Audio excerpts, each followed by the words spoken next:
Салтка айланып калган кыргыз-тажик пикир келишпестиги кайра козголду. Алгач Аксай Тамдык жолундагы жол куруучуларына тажик жарандарынын Ташбаранга алуусунан улам эки тараптуу чыр-чатак башталган.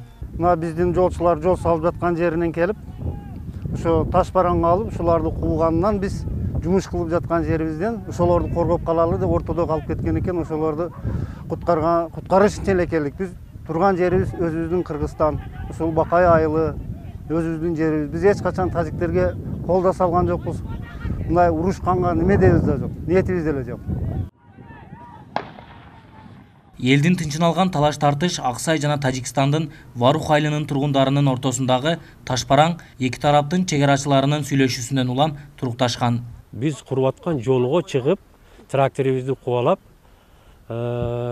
чегарачыларга баш бербей, чегарачылар машинасын талкалап Ташбаранга алып. 1 саат, 2 саатка жакын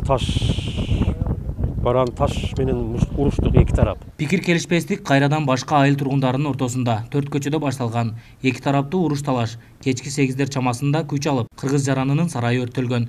Тургундар таш атып жатса, каршы тарап ок чыгарышкан. Андан бир адам ок жеп, ооруканада операция жасалды. Наркеттим да, күйдү.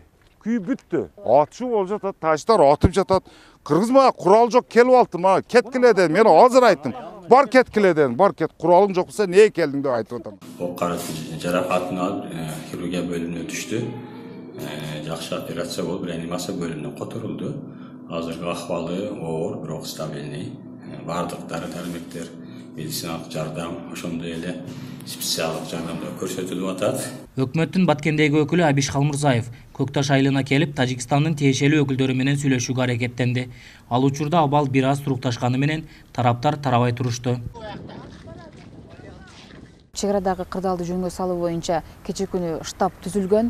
Учурда штаб ордунда иштеп атат. Элге түшүндүрүү иштери жүргүзүлүп, элди тынчтандыруу аракеттери көрүлүп атат. Чегарадагы мындай чукул кырдаал биринчи ирет катталып жаткан жок. Буга чейин да орун алып келген. Тиешелүү тараптар менен сүйлөшүү болду дегени менен так чечилген жагдай жок. Чегарага чектеш жашаган тургундар мындай маселени тез арада чечип берүү талабын коюп келишет.